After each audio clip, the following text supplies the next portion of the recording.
ప్రైజ్లో ఉదయకాల ఆరాధనకు వచ్చిన ప్రతి ఒక్కరికి దేవుని పేరిట వందనాలు.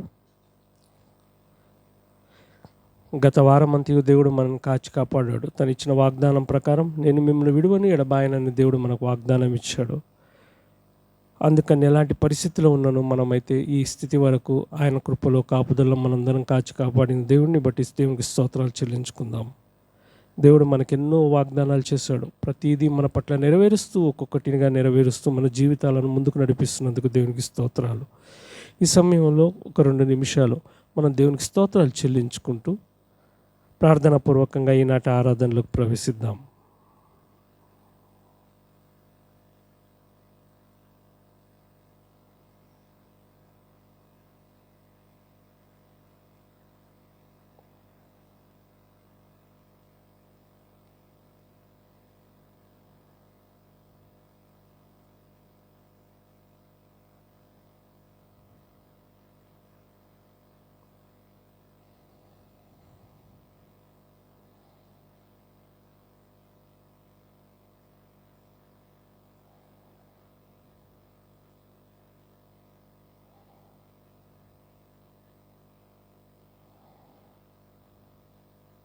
ప్రార్థన చేసుకుందాం.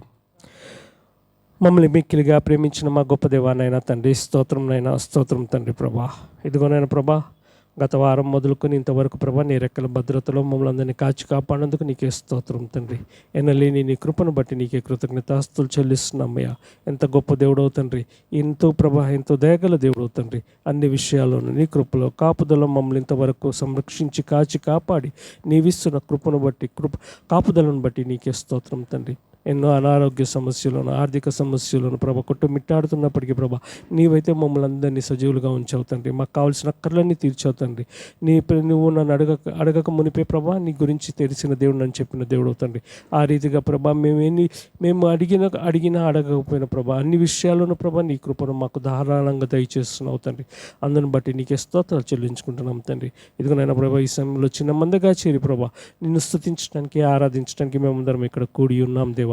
ఇదిగో నాయన ప్రభా నీవు మాకు తోడుగా ఉండమని అడుగుచున్నాం తండ్రి. అన్ని విషయాల్లోనూ నీ కృపా కాపుదల మాపై ఉంచమని ఈ ఆరాధన మొదటి నుంచి తుది వరకు నీ చేతికి అప్పగించుకుంటూ ఈ కొద్ది నా ప్రార్థన మా ప్రభు యేసుక్రీస్తు ప్రార్థిస్తూ ఈ ఆరాధన యావత్తు నీకే సమర్పించుకుంటున్నాం తండ్రి. ఆమెన్. దయచేసి అందరూ నిల్చుందామండి. మన దేవుడు అన్ని వాగ్దానాలు మన పట్ల నెరవేర్చే దేవుడు అండి. ఆ దేవుని బట్టి మనకు స్తోత్రాలు చెల్లించుకుందాం.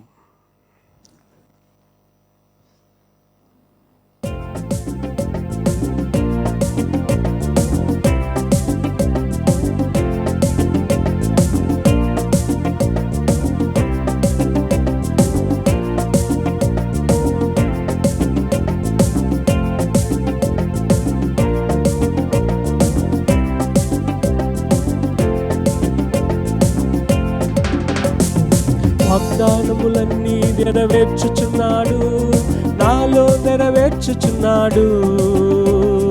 వాగ్దానములన్నీ నెరవేర్చుచున్నాడు, నాలో నెరవేర్చుచున్నాడు.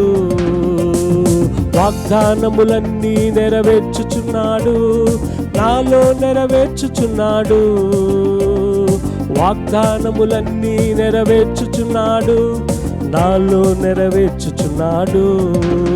నే జడియను, భయపడను, అలసిపోను, వాగ్దానము నా సొంతమేగా.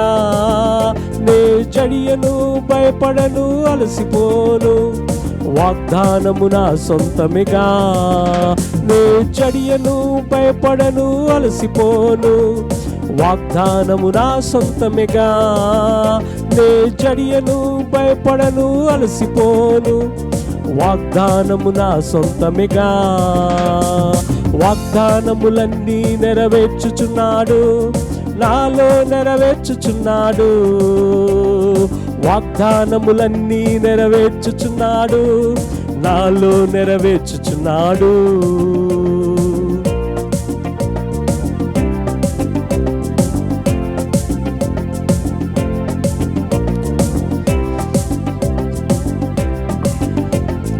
కన్నీటిని తుడుచువాడవు, కదలకుండా నన్ను నిలబెట్టువాడవు.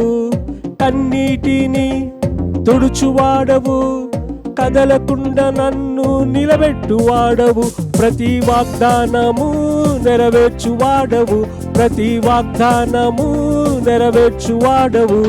నా నీతి వలనే కానే కాదయ్యా, అంతా నీ నీతి వలనేనయ్యా. నా నీతి వలనే కానే కాదయ్యా, అంతా నీ నీతి వలనేనయ్యా. నే జడియను, భయపడను, దిగులు పోను, వాగ్దానము నా సొంతమేగా. నే జడియను, భయపడను, అలసిపోను, వాగ్దానము నా సొంతమేగా. నేను జడియను, భయపడను, అలసిపోను, వాగ్దానము నా సొంతమేగా. నేను జడియను, భయపడను, అలసిపోను, వాగ్దానము నా సొంతమేగా. వాగ్దానములన్నీ నెరవేర్చుచున్నాడు, నాలో నెరవేర్చుచున్నాడు. వాగ్దానములన్నీ నెరవేర్చుచున్నాడు, నాలో నెరవేర్చుచున్నాడు.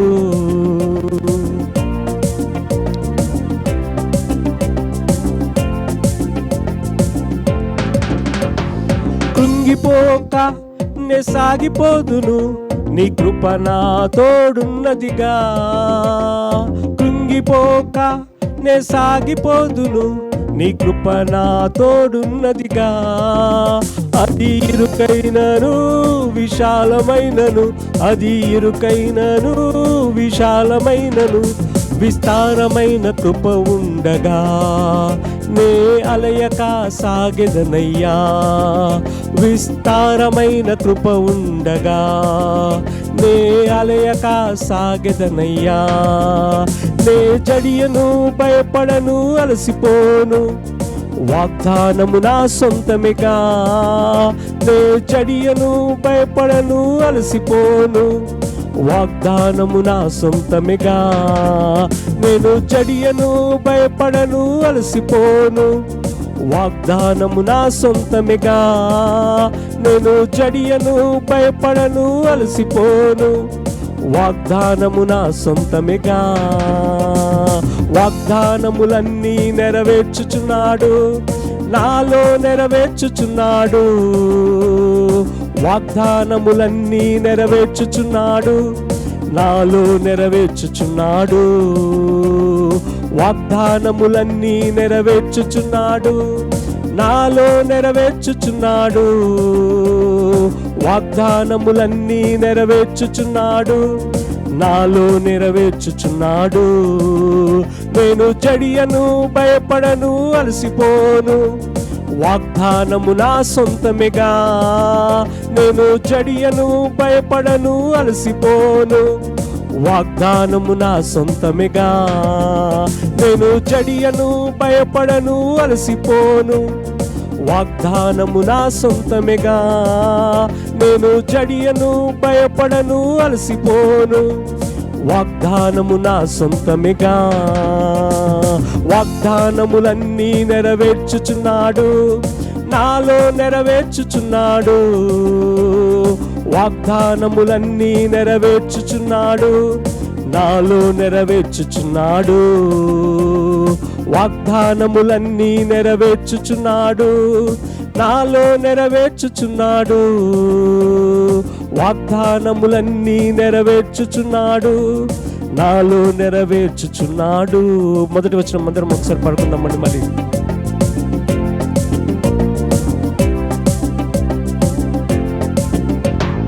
కన్నీటిని తుడుచువాడవు, కదలకుండా నన్ను నిలబెట్టువాడవు.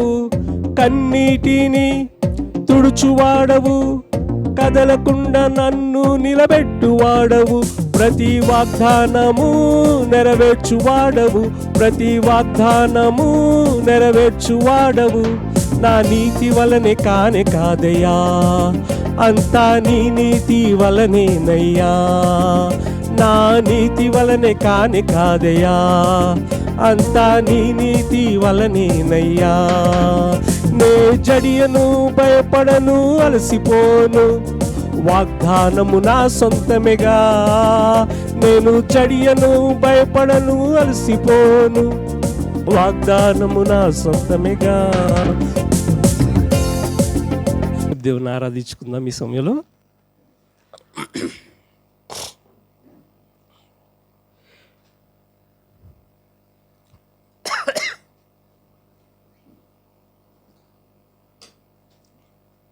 ఆయన ప్రేమ అంటండి మనని వీడని ప్రేమ అంటండి. ఆయన కరుణ మనని ఎడబాయని కరుణ. ఆయన కృపలు మనను వెన్నంటి ఉండే కృపలండి. వాటిని మనం వర్ణించగలమా? మన జీవిత కాలమంతయు ఆయనను వర్ణించినా కానీ అది సరిపోదు కదండి. ఆయన కృపను, ఆయన కాపుదలను, అలాంటి కృపను మనందరము. అందుకని ప్రభా, నీ ప్రేమలో నేను బందీని అయిపోయా ఆయన మనం మనస్ఫూర్తిగా ఆరాధించుకుందాం.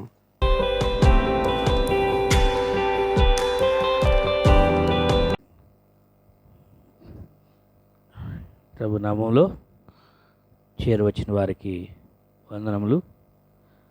వాక్యం చదువుకుందాం. మత్తయి సువార్త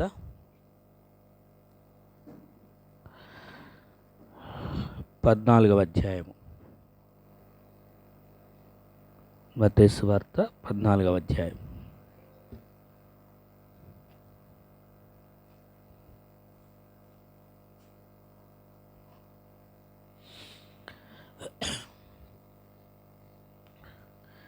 ఇరవై 22వ వచనం నుండి 33 వరకు.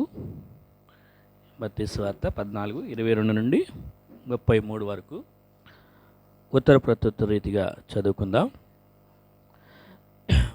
మత్తయి సువార్త. వెంటనే ఆ జనసమూహములను తాను పంపివేయనంతలో తన శిష్యులు దోణి ఎక్కి తనకంటే ముందుగా అద్దరికి వెళ్ళవలనని ఆయన వారిని బలవంతము చేశాను.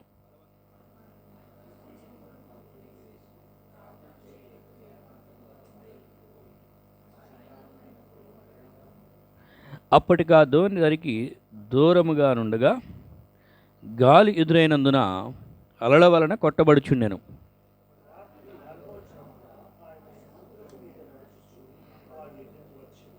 ఆయన సముద్రం మీద నడుచుట శిష్యులు చూచి తొందరపడి భూతమని చెప్పుకొని భయము చేత కేకలు వేసిరి.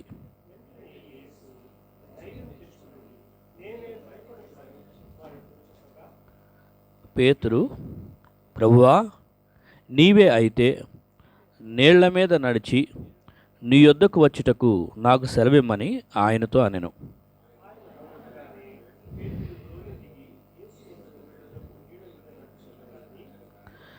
గాలిని చూచి భయపడి మునిగిపోసాగి, ప్రభువా, నన్ను రక్షించమని కేకలు వేశాను.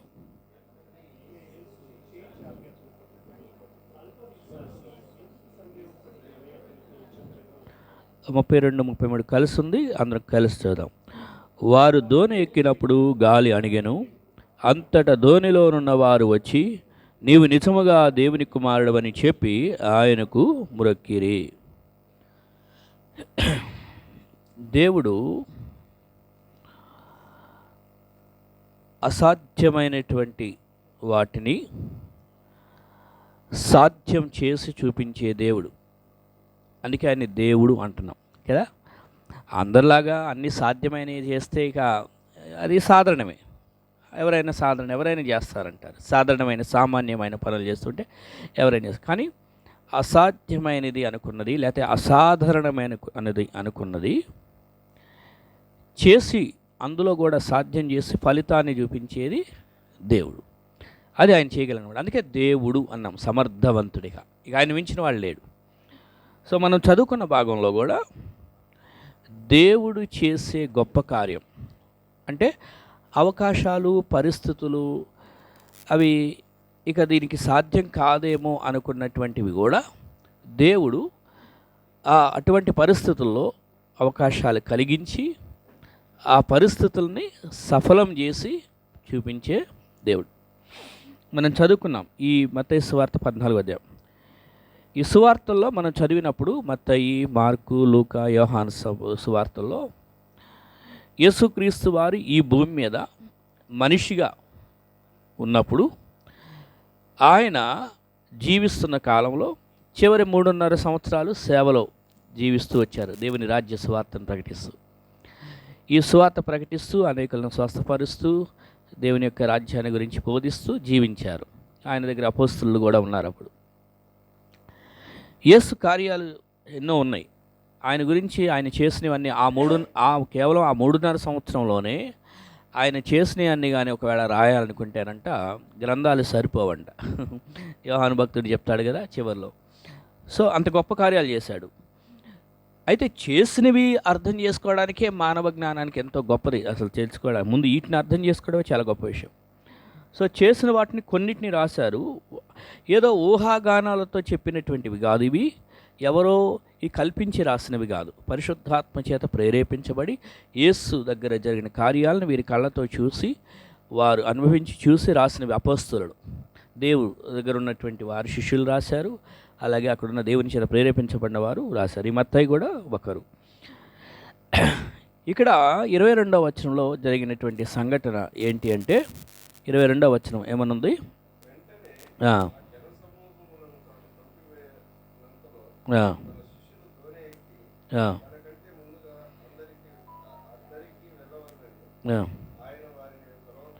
చాలు, మీరు వెంటనే అనే పదం గమనించండి. ఏ వెంటనే అంటే చాలాసార్లు మనం మత్తయి సువార్తలో కానీ మార్కు సువార్తలో కానీ చూస్తే వెంటనే ఇమీడియట్లీ అనే పదాలు చాలా ఎక్కువగా కనపడుతూ ఉంటాయి. దేవుడు కొన్ని కార్యాలు చేసే విషయంలో వెంటనే చేస్తాడు. ఏవి వెంటనే చేయాలో ఆయనకి తెలుసు, ఏది వేచి చేపించి చేయాలో వేచి చేపించే కార్యాలు కూడా ఆయనకి తెలుసు. అర్థమైందండి? కొన్ని విషయాలు వెంటనే జరిగిస్తాడు, కొందరికి కొన్ని విషయాలు కొన్ని సందర్భాల్లో ఆలస్యం చేపించి జరిగించే దేవుడు. అది ఆయన ఇష్టం. అది ఎప్పుడు ఎక్కడ వెంటనే జరగాలో అది జరగాలి, ఎప్పుడు ఆలస్యం చేయాలో అది ఆయనకు తెలుసు.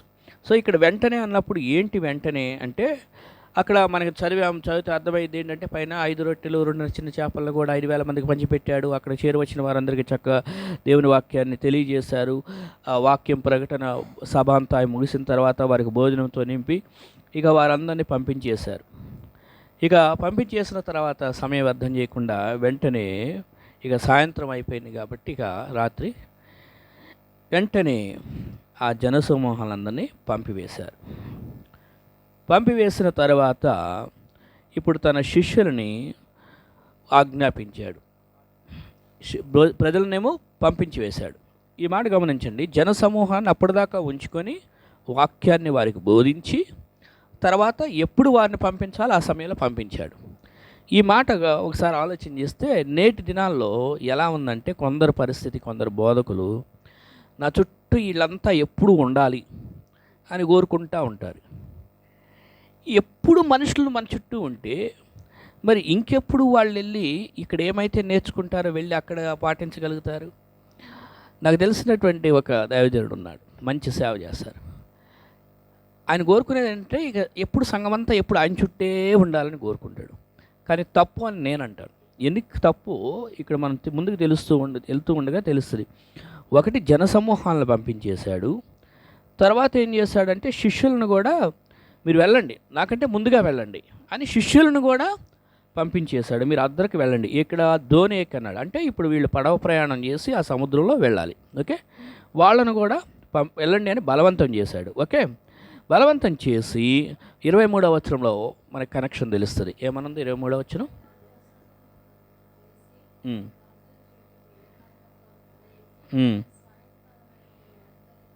అది అసలు ఈ 2 వచనాల్లోనే ఈరోజు మనం చెప్పుకుంటే గంట సేపు చెప్పుకోవాలి, కానీ నేను ఎక్కువ ప్రొలాంగ్ చేయలే. ప్రజల్ని ఇందాక చెప్పే కదా, ప్రజల్ని పంపివేశాడు. ప్రజల్ని పంపివేసి శిష్యుల్ని కూడా పంపివేసిన తర్వాత యేసుక్రీస్తు వారు ఏం చేస్తున్నాడంట? ఎందుకోసం కొండెక్కాడంట? కొండ ఎక్కిపోయి ఒక్కడే 4 తీసుకొని వెళ్ళాల. మీరంతా నా చుట్టూ రండి, నువ్వు నా అసిస్టెంట్వి, నువ్వు నా సూట్ కేసు పట్టుకో, నువ్వు నా బ్యాగ్ పట్టుకో, నువ్వు చేయి నా వెనకాల, నువ్వు నా ఫోన్ పట్టుకో. 4 పడిగట్టలను లేకపోతే 4 తీసుకొని వెళ్ళాల. వాళ్ళందరిని పంపించేశాడు. ఈయన మాత్రం ఒంటరిగా వెళ్ళాడు. ఎందుకు వెళ్ళాడంటే ఒంటరిగా, అరే బాబు అలసిపోయాను రా, ఇక నన్ను ఇప్పుడన్నా ప్రశాంతంగా నిద్రపోనే ఉన్నాను అందుకోసం వెళ్ళాడంట? కాదు. ఎందుకు వెళ్ళాడు? అఫ్కోర్స్ వెళ్ళి ప్రశాంతంగా రెస్ట్ తీసుకున్న తప్పేమీ లేదు.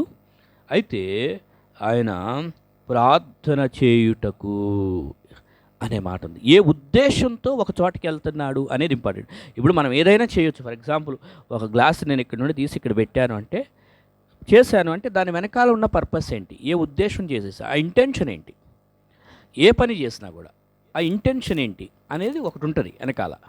అలాగే ఒకసారి ఆయన వెళ్ళాడు, కొండెక్కి వెళ్ళాడు అంటే ఏకాంతంగా ఉండాలంటే పర్పస్ ఏంటి, ఉద్దేశం, ఏ ఉద్దేశంతో వెళ్ళాడు అంటే ఇదిగో ప్రార్థన చేయుటకు వెళ్ళాడు. అది కూడా నలుగురిని పోగేసుకొని వెళ్ళాలి, కానీ ఏకాంతంగా ప్రార్థన చేయడానికి ఒంటరిగా ఉండెను అనేమాట. ఆ ఏకాంతము ఒంటరి పదం అని అట్లా వాడబడింది చక్కగా. మన జీవితాల్లో కూడా ప్రజలతో ఉండే సమయంలో ప్రజలతో గడపాలి, అది ఇంపార్టెంట్. ఓకే, ఫ్యామిలీ టైం కానీ, తర్వాత కొలీగ్స్ టైం కానీ, ఫ్రెండ్స్ టైం కానీ, చర్చ్ మెంబర్స్ టైం కానీ, అదంతా కూడా అవసరం. ఓకేనా, అవన్నీ అవసరం మనకి. ఈ టైంతో పాటు మరి ప్రాముఖ్యమైన అంశం ఏంటంటే ఒంటరిగా ప్రార్థనలో దేవునితో సమయం గడపడం కూడా చాలా ఇంపార్టెంట్. అబ్బా అలసిపోయాం కదా అని అనుకుంటే, పగరంతా మరి ఆ రోజు ఆయన బోధిస్తూ ఉన్నాడు, ఎంతో చేస్తున్నాడు, ఎన్నో చేశాడు, కానీ ఆయన మాత్రం మరి వీళ్ళందరితో సమయం గడిపిన తర్వాత మరి తండ్రితో సమయం గడపకపోతే ఎట్లా అని చెప్పేసి ఆ తండ్రితో సమయం గడపడానికి ఆయన కేటాయించుకున్నాడు. అది కూడా ఎక్కడన్నా పక్కనే ఉన్న స్థలమే కదా, ఈ పక్కన చాపేసేసి కూర్చున్నామో ఈజీగా ఉంటుంది అనుకోవాలా. కొండ ఎక్కి వెళ్ళాను అంటే, కొండ ఎక్కడం కోసం అలసిపోయిన శరీరానికి కొండ ఎక్కాలంటే మళ్ళీ ఎలా ఉంటుంది ఆలోచన చేయండి. అయినా కూడా ఆ రిస్క్ అనుకోకుండా, అబ్బా ఇప్పుడు చర్చికి అంత దూరం వెళ్ళాలా అనుకుంటామేమో ఒకసారి మనం, కానీ యేసుక్రీస్తు వారు చక్కగా కొండెక్కి వెళ్ళి ఇప్పుడు తండ్రితో సమయం. మనందరం గుర్తుపెట్టుకోవాల్సింది ఏంటంటే, ప్రజలతో గడిపే సమయం ప్రజలతో గడపాలి, వారితో ఉండవలసిన సమయం వారికి ఇవ్వాలి. అట్ ద సేమ్ టైం ఒంటరిగా దేవునితో గడిపే సమయాన్ని మనం మిస్ అవ్వకూడదు. ఎంత బిజీ స్కెడ్యూల్స్లో ఉన్నా కూడా, ఇప్పుడు ఎంత బిజీగా ఉన్నాం కదా అని చెప్పేసి స్నానం చేయటం మానేస్తామా? ఎంత బిజీగా ఉన్నాం కదా అని బాత్రూమ్కి వెళ్ళడం మానేస్తామా? చాలా బిజీగా ఉన్నాను కదా అని చెప్పేసి భోజనం చేయటం మానేస్తామా? సరే, ఒక పూట మానేసినా ఒక గంట తర్వాత అయినా అడ్జస్ట్ చేసుకొని అటు ఇటుగా చేస్తాం కదా. సో కానీ మనకు విషయం ఏంటంటే, యేసుక్రీస్తు వారు విజయవంతమైన దేవుని సేవ చేశారంటే ఇదిగో తండ్రితో ఏకాంతంగా గడిపే సమయం, ఒంటరిగా సమయం గడపడం. అందుకే ఇప్పుడు ఈ బోధకులు అనే వాళ్ళైనా ఎవరైనా కూడా ఎప్పుడు నా మనుషులు నా చుట్టూ ఉండాలని కోరుకోకూడదు. వారికి సేవ చేసి, వారికి వాక్యం చెప్పి, వారిని హెచ్చరించి పంపించేసి, ఇగో బోధకులు మళ్ళా దేవునితో గడిపితే మళ్ళీ రెండో రోజు పరిచర్య కోసం కావాల్సిన అభిషేకం, ఆ శక్తి, ఆ ఆలోచన, ఆ వాక్యాలు, ఆ సందేశాలు దేవుడు ఇస్తాడు. అలా గడపకుండా ఇక 24 గంటలు ప్రజలతో అనే గడిపితే ఏం చేస్తున్నాడు, సేవ చేస్తున్నాను అంటారు. కానీ దేవుణ్ణే పక్కన పెట్టి సేవ చేసే అంత సేవ అవసరం లేదు దేవునికి. అర్థమైందా? ఒకసారి అంటే ఇది ఒక చిన్న కల్పిత కథ మాత్రమే, వాస్తవం కాదు. ఒక ఆయన ఉపవాస ప్రార్థన చేసుకుంటున్నాడంట, ప్రయత్నం చేసుకున్నాడు. యేసు ప్రభు వచ్చి పేరు పెట్టి మోషే అని పిలిచాడట. మోషేనో దావీదో ఎవరో, మొత్తానికి ఆయన పేరు, ఆ భక్తుడి పేరు పలకలేదు, ప్రార్థన చేసుకుంటున్నాడు. తర్వాత ఒక 10 నిమిషాల తర్వాత మళ్ళీ వచ్చి పేరు పెట్టి యేసుప్రభు వారు ఆయన పిలిచాడంట. ప్రభు డిస్టర్బ్ చేయకు, నేను ఉపవాస ప్రార్థన చేసుకుంటున్నా, నేను 10 రోజులు చేసుకోవాలనుకుంటున్నాను, నన్ను ఇప్పుడు డిస్టర్బ్ చేయకు అన్నాడంట. యేసుప్రభు వెళ్ళి మళ్ళీ 1-2 గంటల తర్వాత వచ్చి మళ్ళీ పేరు పెట్టి, చెప్పా కదా యేసుప్రభు వారు, నువ్వు డిస్టర్బ్ చేయొద్దని, నేను ప్రార్థన చేసుకోవాలని చెప్పాను కదా అని అన్నాడంట. ఇక్కడ మీకు లాజిక్ అర్థమైతే పాయింట్ బాగా స్ట్రాంగ్ ఉంటుంది. దేవునికి ప్రార్థన చేస్తున్నామంటే అసలు ఏంటి అక్కడ? ఆ తండ్రితో సమయం గడుపుతాం, ఆ దేవునితో సమయం గడుపుతూ ఆయనతో మాట్లాడుతూ ఉండటమే. కానీ ఆ పాయింట్ నిజంగా వాస్తవికత ఏంటి అనేది అర్థం చేసుకోకుండా ఏదో ఒక రిలీజియస్ సిస్టంలో భక్తి అనే పేరుతో ఏదో ఆచార పద్ధతిలో నేను 4 గంటలు ప్రార్థన చేసుకోవాలనుకున్నాను, ఇక నన్ను ఎవరు డిస్టర్బ్ చేయకూడదు, ఈ 4 గంటల ప్రార్థన ఆమె అన్న తర్వాతే ఇంకేదన్నా అంటే, మరి ఈలోపు దేవుడు ఆయనే వచ్చి స్వయంగా మాట్లాడాలన్నప్పుడు, ఆగు ప్రభు నాకు ఈ 4 గంటల ఉపవాసం అయ్యేదాకా డిస్టర్బ్ చేయకు అంటే, ఇంక మనం ఎందుకు ఇక చేసేది ఎందుకు, ఎవరి కోసం చేస్తున్నాము అంటే, కొందరు ఇక ఈ ఆచార భక్తి ఇట్లా కూడా ఉంటుందన్నమాట. ఆచార భక్తి, సేవ లేకపోతే ఇంకోటి అని పేరు చెప్పి అసలు ముందు ఆయనే మిస్ అయిపోయి ఇంకేదేదో చేస్తుంటారు. అది అవసరం లేదు. అందుకే బైబిల్లో కూడా చాలాసార్లు ఉంది, ప్రభువా మేము నీ నామమును అద్భుతాలు చేయలేదా, ప్రభువా నీ నామమును మేము ప్రసంగించలేదా, ప్రభువా మీ నామమును మేము దెయ్యాలు బాగొట్టలేదా అని అంటే, ఆయన అన్నాడంట, మీరెవరో నాకు తెలియదు. అట్లా ఉంటుంది అనమాట. సో ఏదేమైనప్పటికీ యేసుక్రీస్తు అంతటి దేవుడే అంత పరిచయం చేసి మరలా తండ్రితో ప్రార్థనలో ఏకాంతంగా సమయం గడపడానికి వెళ్ళాడంటే ఈరోజున మనందరం కూడా మరి తండ్రితో సమయం గడపడానికి ఒంటరి సమయాన్ని ఏం కేటాయిస్తున్నామో, ఇది మనకు అవసరత ఎంతవరకు ఉందో ఆలోచన చేయండి. చక్కగా మనందరం ఆఫీస్కి టైం ఇస్తాము, ఫ్యామిలీకి టైం ఇస్తాము, వేరే టైం ఇస్తాము, ఇంకేదైనా చేసుకుంటాం. ఏం చేస్తున్నా? నా దేవునితో నేను ఎప్పుడు సమయం గడుపుతున్నాను? ఇది మనం ప్రశ్నించుకోవాలి. ఇక్కడ నా దేవునితో నేను ఎప్పుడు సమయం గడుపుతున్నా? అఫ్కోర్స్ డే అంతా ఆయన మనతోనే ఉంటాడు, మనం ఆయనతోనే ఉంటాము. అలా కాకుండా పర్టికులర్గా మరలా కొంత సమయం కేటాయించుకొని దేవునితో సమయం గడుపుతున్నానా?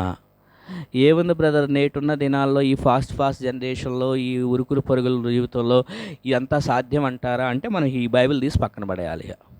అంతేగా, ఈ బైబిల్కి వ్యాలిడిటీ ఇంకొక ఎన్నో వందల సంవత్సరాలు దాటినా, 1000 సంవత్సరాలు వచ్చినా బైబిల్ మాత్రం మారదు. ఈ బైబిల్ ఇదే కొనసాగాలి. మరి బైబిల్లో ఉన్నది మనం పాటించాలి. అప్పుడంటే బైబిల్ అంటే పాతకాలంలో రాశారు కదండి, అప్పుడు పద్ధతులు వేరు కదా, ఇప్పుడు పద్ధతులు వేరు కదా అంటే, అలాంటప్పుడు ఇక మరి దేవుడు మనకి ఈ వాక్యం ఇచ్చేవాడు కాదు. భూమి ఆకాశాలు గతించిపోయినా ఈ వాక్యం మాత్రం పొల్లైనా కూడా జారిపోదంట. సో ఇక్కడ పాయింట్ ఏంటి అంటే, మనం ఏ ఫాస్ట్ జనరేషన్లో ఉన్నా, ఏ కంప్యూటర్ యుగంలో ఉన్నా, ఏ సైంటిస్ట్ పరంగా లోకంగా అడ్వాన్స్ టెక్నాలజీ ఎదుగుతున్నా, దేవునితో సమయం గడపటం అనేటువంటిది బేసిక్ ఫౌండేషన్. ఇది బేసిక్ ఫౌండేషన్ అంటే చాలా పునాది లాంటిది జీవితానికి. ఇది మనం అర్థం చేసుకోవాలి. సో సమయం ఇక్కడ మరొక అంశం నోట్ చేసుకోవాల్సింది ఏంటంటే, ఆ జనసమూహులను పంపివేసి అలాగే శిష్యులను కూడా ఏం చేశాడు? 22 వచనంలో శిష్యులను కూడా బలవంతంగా పంపించేశాడంట. ఏమండి, ఈయన ప్రార్థన చేసుకోవడానికి వెళ్ళడం కోసము శిష్యులను కూడా బలవంతంగా పంపివేశాను అని అన్నాడు. వీళ్ళు లేదు ప్రభా, నేను నీ పక్కనే ఉంటామన్నా కూడా లేదు ఇది టైం కాదు, ఇప్పుడు మీరు వెళ్ళండి అని చెప్పి వాళ్ళని బలవంతంగా. సో ఈయన ప్రార్థన యేసుక్రీస్తు వారు తండ్రితో ఏకంగా గడపడం కోసం వాళ్ళని కూడా బలవంతంగా పంపివేసి, కొన్ని సందర్భాల్లో అది కూడా మనకు అవసరం. ఇంటికి ఎవరో చుట్టాలు వస్తుంటారు, లేకపోతే మనం ఎక్కడికో వెళ్తుంటాము, నలుగురితో సమయం గడుపుతుంటాం. కానీ కొన్ని సందర్భాల్లో ఇక మనం తండ్రితో సమయం గడపాలనుకున్నప్పుడు కొన్ని సందర్భాలని బలవంతంగా వాటిని ప్రక్కన పెట్టి ఆ పని ఏదైనా తండ్రితో దేవుని సమయం గడిపే అవకాశం మనకు కావాలి. ఇక్కడ పాయింట్ ఏంటంటే 22వ వచనంలో గమనించినప్పుడు వారిని అద్దరికి వెళ్ళవాలని వారిని బలవంతం చేయి, అంటే వారు ఇప్పుడు ఇటువైపు ఉన్నారు, ధోని ఎక్కి అద్దరికి వెళ్ళవాలని. చూసారా, వీళ్ళని ఉన్న స్థానంలోనే ఉంచమని చెప్పట్లేదు. అర్థమైందండి? మీరు ఉన్న స్థానంలోనే ఉండిపోండి అని చెప్పట్లేదు, కానీ ఇది దాటుకొని దీని నుంచి అవతలకి వెళ్ళాలి అని వారిని బలవంతం చేస్తారు. మనం అర్థం చేసుకోవాల్సిన పాయింట్ ఏంటంటే, దేవుడు మనలను ఇక మీరు ఎక్కడేసిన గొంగలంటే అక్కడే ఉండండి అన్నట్టుగా ఉండటానికి చెప్పడు, కానీ ఆయన మనల్ని ఎంకరేజ్ చేసే విధానం ఏంటంటే, ఇగో అద్దరికి వెళ్ళాలి అంటే ఇది దాటుకొని ఇంకా ముందుకు వెళ్ళండి, అడ్వాన్స్గా ముందుకు ఎదగాలి. ఈ స్టెప్ అయిపోయింది, ఇప్పుడు మీరు ఈ స్టెప్లో ఎదిగారు, ఇక్కడ నేర్చుకోవాల్సింది నేర్చుకున్నారు, లేదా ఈ అనుభవం అయ్యింది, ఇప్పుడు ఈ అనుభవంలో నుంచి నెక్స్ట్ అనుభవంలోకి, ఇంకొక నెక్స్ట్ బ్లెస్సింగ్లోకి, ఇంకొక నెక్స్ట్ స్పిరిచువల్ స్టెప్లోకి మీరు అవతలకి వెళ్ళవలసి ఉన్నది అని చెప్తున్నాడు అనమాట. అంటే దీన్ని బట్టి మనం అర్థం చేసుకోవాల్సింది ఏంటంటే, మనలను ప్రోగ్రెషన్లోకి అంటే అభివృద్ధిలోనికి తీసుకువెళ్ళడం కోసం ఆయన అద్దరికి పంపిస్తాడు, కానీ ఎవరికి ఇష్టం లేదేమో అందుకే ఆయన అక్కడ ఉండిపోయి నన్నేమో అక్కడ బొమ్మన్నాడు అని అంటే అది మిస్అండర్స్టాండింగ్ అయింది.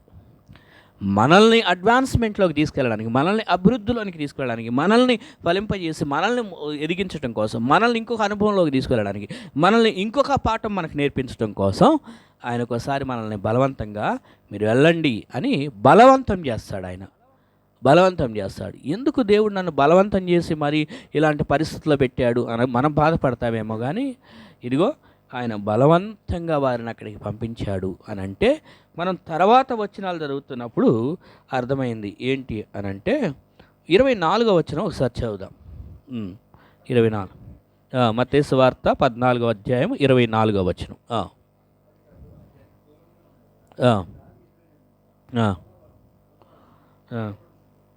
సో ఈ యొక్క 24వ వచనంలో చూస్తే ఇప్పుడున్నటువంటి శిష్యులు దోణి ఎక్కి వారు ప్రయాణమై వెళ్తూ ఉన్నారు.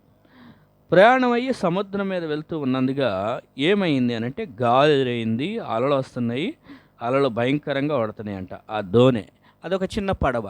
ఆ అలల తాకిడికి ఆ ఆ యొక్క పడవ అనేటువంటిది అటు ఇటు ఇటు అటు కొట్టుకుంటుంది. మనం కొన్ని సందర్భాల్లో కొన్ని రోడ్లు సరిగా లేని ప్రాంతంలోనే బస్సులో వెళ్ళాలంటేనే భయం.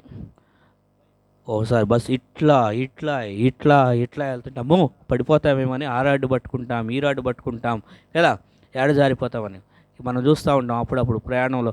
ఒకవేళ బస్సు ఇట్లా ఇట్లా ఇట్లా అంటే బస్సులో ఉండి కూడా రోడ్డు మీద అది. అలాంటిది ఇది ఒక నీళ్ళ మీద ప్రయాణం. నీళ్ళ మీద ప్రయాణంలో గాలి ఎదురయ్యింది, తుఫాన్ వచ్చింది.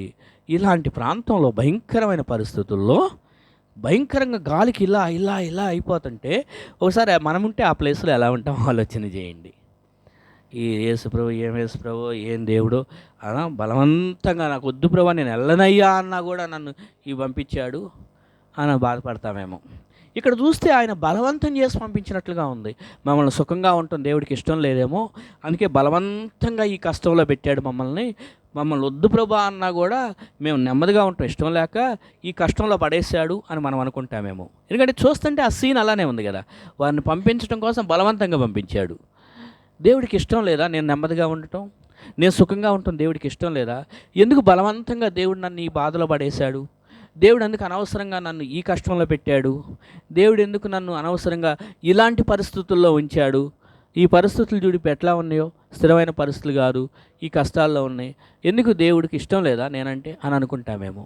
కానీ నేను ఇందాక ఆల్రెడీ పాయింట్ చెప్పాను ఏంటంటే, దేవునికి ఇష్టం లేక కాదు, మరికొన్ని అనుభవాల్లోనికి తీసుకువెళ్ళాలని, మరికొన్ని పాఠాలు నేర్పించాలని, ముందుకున్నటువంటి స్టేజ్ కన్నా నెక్స్ట్ స్టేజ్లోకి అంటే ఇంకొక మెట్టు ఎదిగించాలని, ఇంకొక విధానంలో మనకు ఇంకో పాఠం నేర్పించాలని, అందుకోసం అలా చేస్తూ ఉంటాడు అన్నమాట. ఇప్పుడు 7th క్లాస్లో వరకు బాగానే ఉంది, 7thలోనే ఉంటాను, 7thలోనే లెసన్స్ బాగున్నాయి, అమ్మో 8thలోకి వెళ్తే అందులో ఎక్కువ పాఠాలు ఉంటాయంట, లేకపోతే మ్యాథ్స్ రాదంట అని అంటే అక్కడే ఉంటానంటే మనం ఒప్పుకుంటామా? లేదురా బాబు చదువుకోవాలి, నువ్వు పెద్దోడు అవ్వాలి, ఇంకా ఎదగాలని బలవంతం చేస్తావు, నువ్వు వెళ్ళాల్సిందే, 8th క్లాస్కి చదవాల్సిందే అని. అలాగే దేవుడు కూడా ఎందుకు బలవంతం చేసుకొని ఇట్ల పరిస్థితిలో పంపిస్తాడు అంటే, ఇదిగో ఆయనకి తెలుసు ఆ ప్రోగ్రెషన్ ఏంటి, నెక్స్ట్ ఏం జరిగిద్ది, ఆ తర్వాత జరగబోయే మేలేంటి, ఇవన్నీ దేవుడికి తెలుసు. కాబట్టి అందుకే బలవంతంగా మనల్ని కొన్ని పరిస్థితుల్లోకి తీసుకెళ్తాడు. మన ప్రమేయం లేకుండా కొన్ని పరిస్థితుల్లోకి ఎలా నాకు అంత ఆలోచన రాలేదండి, లేకపోతే ఇలా అయిద్దని నేను అనుకోలేదండి, ఇలా అయిపోయింది, ఎందుకో పరిస్థితుల ప్రభావం వల్ల ఇలా అయిపోయింది అని అంటామేమో. కానీ కొన్ని సందర్భాల్లో దేవుడు అలా ముందుకు ఆ పరిస్థితిలోకి తీసుకువెళ్తాడు. ఎందుకనంటే అక్కడేదో నీకు కొత్త పాఠం నేర్పించాలి, అక్కడ ఏదో మరొక విధంగా ఆయన నీకు బయలుపరుచుకొని అక్కడ మరొక విషయాన్ని నీకు అర్థం చేయాలి అనేది. అదే ఇక్కడ జరుగుతుందన్నమాట. ఆ పడవ అటు ఇటు కొట్టుకుంటూ ఉండగా 25వ వచనంలో ఏమనుంది? మత్తయి 14:25. ఒక్క నిమిషం అక్కడ ఆగుదాం. ఇది రాత్రి 4వ జాము అన్నప్పుడు మనకి లెక్క ప్రకారం ఏంటంటే తెల్లవారుజామున దగ్గర 3 గంటల నుంచి 6 గంటల దాకా మిడివిడిగా చీకటి మారుతూ ఇక వెలుగు కూడా వస్తుంటుంది. ఇక అప్పుడు దాకా చీకటి ఉంటుంది. సో తెల్లవారుజాము 3 నుంచి 6 ఆ టైంలో. సో ఇది 4వ జాము అని 4 జాములుగా చెప్పినప్పుడు అలా వర్ణించడం జరిగింది. సో ఈ చీకటి ఇది చీకటి, ఒక పక్కన గాలి, భయంకరమైన అలలు, ఆ అలల తాకడికి గాలికి ఆ యొక్క దోణి అంతా ఇలా అలా కొట్టుకుపోతుంది. ఆ దోణిలో ఉన్న శిష్యులు భయపడుతూ బాధపడుతూ ఉన్నారు. ఇలాంటి టైంలో ఆ సముద్రం మీద ఏం చేశాడంటే, ఆయన సముద్రం మీద నడుచుచు వారి యొద్దకు వచ్చాను. ఇది గొప్ప విషయం. ఆయన ప్రార్థన చేసుకుంటున్న మాట నిజమే. అక్కడ ఆ ప్రార్థన ఎప్పుడు ముగించుకొని ఎప్పుడు ఎక్కడికి వెళ్ళాలో కూడా ఆయనకి తెలుసు అన్నమాట. కొందరు భక్తి ఉంది కదా అని చెప్పి అందులోనే మునిగిపోతానంటే కూడా కుదరదు. ఆ భక్తిలో నెక్స్ట్ స్టెప్కి కూడా వెళ్ళాలి. అలాగే యేసుక్రీస్తు వారు అక్కడ ఏకాంతంగా ప్రార్థన చేసుకుంటూ ఇప్పుడు వీళ్ళ ఆయన శిష్యులు ఈ ప్రమాదంలో ఉన్నారని ఆయనకు తెలుసు కాబట్టి, ఎందుకంటే ఎన్నోసార్లు ఆయన శిష్యులు పరిచయులతో శాస్త్రులతో మాట్లాడినప్పుడు వాళ్ళ ఆలోచనలు ఎరిగి అని ఆయనకు తెలుసు కదా. అంటే అక్కడ పరిస్థితులు కూడా ఆయనకి తెలుసు. అంటే ఆయనకి సమస్త జ్ఞానము ఉంది కదా. Is all knowing God. మనిషిగా వచ్చాడు ఈ భూమి మీద, కానీ అప్పటికి ఆయన అన్నీ తెలుసు. నెక్స్ట్ ఆయన పిల్లలు ఎక్కడున్నారు, వాళ్ళకి ఏం జరుగుతుంది, వాళ్ళ పరిస్థితి ఏంటి అని దేవుడు వాళ్ళని గురించి తెలిసిన దేవుడు. దేవుడికి తన పిల్లలకి ఏం జరుగుతుంది, ఎక్కడేం జరుగుతుంది అనేది కొన్నిసార్లు మన సొంత తల్లిదండ్రులే మన పిల్లలకి ఏం జరుగుతుందని గ్రహించుకోలేకపోవచ్చు. కానీ దేవాతి దేవునికి మనం ఆయన పిల్లలం, ఆయనకి తెలుసు మనం ఏ టైంలో ఎలాంటి పరిస్థితుల్లో నుంచి వెళ్తున్నాము, అక్కడ పరిస్థితులు ఎలా ఉన్నాయి. మనం అనుకుంటాం దేవుడు చూడలేదేమో, దేవుడు నన్ను లేకపోతే నా పరిస్థితి దేవుడు చూసుకోవట్లేదు అనుకుంటాం. కానీ ఆయనకి తెలుసు ఎగ్జాక్ట్గా మనం ఏ కష్టంలో నుంచి వెళ్తున్నాం, ఎటువంటి బాధకరమైన సంఘటనలో నుంచి వెళ్తున్నాం. అది బయటకు కనపడే బాధ అయినా లేకపోతే అంతరంగంగా అది చెప్పుకోలేని బాధ అయినా ఆయనకి తెలుసు. ఎందుకంటే ఆయన ఆలోచనలు ఎరిగిన దేవుడు, బయట పరిస్థితులను కూడా చూసే దేవుడు. సో ఈ పరిస్థితి ఇక్కడ ఈ మాటలు చూస్తే మనం అర్థం చేసుకోవాల్సింది ఏంటంటే, యేసే సముద్రం మీద నడుచుకుంటూ వారి యొద్దకు వచ్చెను. వారి యొద్దకు వచ్చిన, ఎక్కడికో వేరే చోటికి వెళ్ళలేదు. శిష్యులు ఎక్కడున్నారో, ఏ సమయంలో ఆపదలో ఉన్నారో వారి యొద్దకు ఆయనే వచ్చాడు. సో మనం కూడా కష్ట సమయాల్లో ఉన్నప్పుడు, ప్రమాదంలో ఉన్నప్పుడు, ఇబ్బందుల్లో ఉన్నప్పుడు మనల్ని దేవుడు విడిచిపెట్టే దేవుడు కాదు. అక్కడికి కూడా ఆయన వచ్చే దేవుడు. అక్కడికి కూడా ఆయన వచ్చి ఆయన పరామర్శించి ఆయన చేయవలసిన సహాయం చేసే దేవుడు. నన్ను చూడలేదేమో దేవుడు, నన్ను చేయి విడిచిపెట్టేశాడేమో, ఇంక నన్ను పట్టించుకోడేమో అని మనం బాధపడద్దు. ఎందుకంటే ఆయన నిన్నెన్నడూ విడువడు, ఎడబాయుడు అనే మాట పదే పదే బైబిల్లో మనకు అర్థమవుతూ ఉంది. విడిచిపెట్టే దేవుడు కాదు. ఆయన కృప గొప్పది. శాశ్వతమైన ప్రేమతో మనల్ని ప్రేమిస్తున్నాడు. పర్వతములు తొలగిపోయినా, మెట్టలు తత్తరిల్లినా ఆయన ఏదైతే నిబంధన చేశాడో ఆ నిబంధన ఆయన విడిచిపెట్టే దేవుడు కాదు. ఆ కృప అనేది విడిచిపోదు. అందుకే వీరిప్పుడు శిష్యులు ఆ ప్రమాదంలో ఉన్నప్పుడు, ఆ సమయంలో ఆయన అక్కడికి వచ్చాడు. మనం కూడా కొన్ని అనుభవాల్లో నుంచి వెళ్తున్నప్పుడు ఆ అనుభవాలు మనల్ని కష్టాల్లో పడేసి ఇక మానసికంగా కృంగిపోతూ పరిస్థితులన్నీ చూస్తుంటే అంతా చీకటాయి. అంతే కదా, ఇప్పుడు అక్కడ ఆ అలలు, గాలి, వాన, సముద్రం పరిస్థితి చీకటిలో. వెలుగన్నా ఉంటే ఏమన్నా కనపడిద్దేమో, ఏదన్నా ఎవరన్నా దూరంలో నుంచి కనపడితే ఏదన్నా సైన్ చేసి పిలుచుకొని ఏదైనా చేయొచ్చు. అది లేదు, చీకటి సముద్రంలో. అలాంటి చీకటిలో ఏ దిక్కు కానరాక, ఏ ఆధారం లేక, ఇక ఏమీ లేదు అనుకున్న సందర్భం అది. ఎస్, అలాంటి పరిస్థితిలోకి దేవుడే వారిని బలవంతం చేసి పంపించాడు. ఈ మాట కూడా గుర్తుపెట్టుకోవాలి బ్యాక్గ్రౌండ్లో. వారు ఆ పరిస్థితిలోకి వెళ్ళడానికి దేవుడే పంపించాడు వాళ్ళని. కొన్ని సందర్భాల్లో మనము మనంగా స్వయ అపరాధం అంటే మనం సొంతగా తప్పులు చేసుకుంటాం కదా. సొంత తప్పులు బట్టి కొన్ని ప్రమాదాల్లో పడతాం. అప్పుడు దేవుని బ్లేమ్ చేయొద్దు. అప్పుడు తప్పు చేశామంటే ప్రభువా నన్ను క్షమించయ్యా అంటే క్షమిస్తాడు, మరలా సహాయం చేస్తాడు. బట్ ఇక్కడ సందర్భం ఏంటంటే, అలా వాళ్ళంతటా వాళ్ళు తప్పు చేసుకొని ఈ ప్రమాదంలో చిక్కుకోలేదు వీరు. ఇక్కడ దేవుడే, యేసు ప్రభువారే స్వయంగా బలవంతంగా వీరినట్టు పంపించాడు. మీరు అద్దరికి వెళ్ళవాలని అనే పదం వాడాడు అక్కడ. ఆ అద్దరికి వెళ్ళాలనే చెప్తూ ఈ ప్రమాదంలో నుంచి ఇప్పుడు తీసుకెళ్తున్నాడు. ఈ ప్రమాదం అక్కడ యేసు ప్రభువారికి ముందే తెలుసు, ఈ మధ్యలో వెళ్ళేటప్పుడు వీళ్ళకి ఈ ప్రమాదం కూడా వస్తుంది అని. శిష్యులకు తెలియకపోవచ్చు, కానీ యేసుకు తెలుసు. సో అయితే దేవుని పర్పస్, ఇందాక నేను చెప్పాను, ఒకటి పని చేస్తే దానికి ఒక పర్పస్, ఒక ఇంటెన్షన్ వెనకాల ఉంటుంది. దేవుడు ఆల్రెడీ ఆయన ఇంటెన్షన్ ఏంటో చెప్పేశాడు. ఆయన ఉద్దేశం ఏంటంటే మీరు అద్దరికి వెళ్ళాలి అనే మాట ముందే చెప్పేశాడు. సో మన లైఫ్ గురించి కూడా మనల్ని ఒక విషయంలో, ఒక స్టెప్లో మనల్ని అక్కడ ఉంచాలి, ఒక స్థాయిలో లేకపోతే ఒక ప్రదేశంలో, ఒక చోట, విధానంలో మనల్ని స్థిరపరచాలి ఆల్రెడీ ఆయన డిసైడ్ అయిపోయినప్పుడు, ఈ మధ్యలో వచ్చేటువంటి ప్రాబ్లం గురించి మనల్ని ఆలోచించడానికి, దాని గురించి చెప్పి భయపెట్టే దేవుడు కాదు. ఒకవేళ మీరు అద్దరికి వెళ్ళండి, ఈ మధ్యలో మీకు పెద్ద తుఫాను వస్తుంది, అలలన్నీ వచ్చి కొట్టుకుపోతారు అంటే కొట్టుకునే పరిస్థితులు వస్తాయి, అయినా భయపడకండి అని ఒకవేళ అలా చెప్పుంటే, ఇళ్లలో ఒకవేళ కొంతమంది వద్దు ప్రభువా నువ్వు వెళ్ళేటప్పుడే నేను కూడా వస్తాలని ఎవరైనా 2-3 ఆగిపోయేవాళ్ళు వెనకాల. ఆ ప్రమాదం గురించి మధ్యలో చెప్పలేదు. కానీ ఆయన ఇంటెన్షన్ ఏంటంటే మీరు అద్దరికి వెళ్ళండి అనే మాటతోనే చెప్పి పంపించాడు. అంటే ఆయన మాట ఏంటి, ఆయన స్వరం ఏంటి, ఆయన ఒకసారి శాసిస్తే అది దాని జరిగే పనే కానీ మళ్ళీ వెనక్కి తీసుకునే దేవుడు కాదు. ఆ మాట ఫెయిల్ అయ్యేది కాదు. ఎందుకంటే ఆయన స్వరమును గురించి మనం విన్నప్పుడు, ఆయన ఒక మాట శాసించాడు అంటే మనకి స్టార్టింగ్లో బైబిల్లో ఆదికాండం 1వ అధ్యాయం నుండే ఆయన మాట ఆజ్ఞాపించడం, అది జరగటం, ఆయన ఆజ్ఞాపించడం, అది జరగటం, ఆయన స్వరం మాట్లాడటం, ఆయన స్వరం ద్వారా ఇది జరగడం, ఆయన స్వరం మాట్లాడటం, ఇది జరగడం. సో ఇది గ్రహించి నమ్మకం మీద, ఎస్ అద్దరికి చేరాలని కదా దేవుడు మమ్మల్ని పంపించింది, ఈ యొక్క సముద్రంలో మునిగిపోవడానికి కాదు కదా అనేది నమ్మకం పెట్టుకున్న వాళ్ళకి అది ధైర్యం అన్నమాట. అది అర్థం చేసుకోవాలి. మనం ఆ పాయింట్ గుర్తుపెట్టుకోవాలి. ఆయన పంపించేటప్పుడు ఏమని చెప్పి పంపించాడు? మీరు అద్దరికి వెళ్ళవాలని చెప్పి పంపించాడు, కానీ సముద్రంలో మునిగిపోతారేమని చెప్పలేదు కదా. సో ఆయన అద్దరికి వెళ్ళాలని ఒక మాట చెప్పాడు అంటే అది జరిగేదే. సో మనం ఇది గుర్తుపెట్టుకోవాలన్నమాట. దేవుడు మనకు ఒకటి ఇచ్చాడు, ఒకటి చేస్తున్నాడు అంటే దానికి ఒక పర్పస్ ఉంటుంది, అది నెరవేర్చే దేవుడు. అందుకే మనం మధ్యలో టెన్షన్ పడనక్కర్లేదు. మధ్యలో ఎదురయ్యే పరిస్థితులను బట్టి ఏం జరిగిద్దో ఏమో, ఎలా జరిగిద్దో ఏమో, ఎందుకు దేవుడు ఈ పరిస్థితిలో పడేశాడో ఏమో. చూడండి, మీకు జ్ఞాపకం చేస్తా, మనకి యోసేపుని గురించి చదువుతూ ఉంటాం. యోసేపుని గురించి చదివినప్పుడు చిన్నవాడిగా ఉన్నప్పుడే 2 కళలు వచ్చినాయి ఆయనకి. ఈ 2 కళల యొక్క అర్థం ఏంటి అంటే, భావం ఏంటి అంటే, ఆ 2 కళల భావాలు కూడా ఒకనాటికి యోసేపు అనే వ్యక్తి ఒక పెద్ద స్థాయికి ఎదుగుతాడు. ఆ పెద్ద స్థాయికి ఎదుగుతూ అలాగే ఇతని సొంత అన్నదమ్ములు కూడా, తండ్రులు కూడా ఈయనకి గౌరవం ఇచ్చేటువంటి స్థాయికి వస్తుంది అనేది ఆ 2 కళల యొక్క భావం. ఏమండి, ఎప్పుడో యోసేపు చిన్నపిల్లవాడిగా సండే స్కూల్ పిల్లవాడిలాగా చిన్నప్పుడు ఉన్నప్పుడు వచ్చిన కళ అది. దేవుడే ఇచ్చాడు ఆ కళ. అది ఎప్పటి నుండి స్టార్ట్ అయింది ఆయన జీవితంలో జరగటం అంటే, ఆ నెరవేర్పు దాదాపు 30 years దాటిన తర్వాత ఆయన లైఫ్లో, యోసేపుకి 30 years దాటిన తర్వాత అప్పుడు అది ఫుల్ఫిల్మెంట్ అవుతూ వచ్చింది.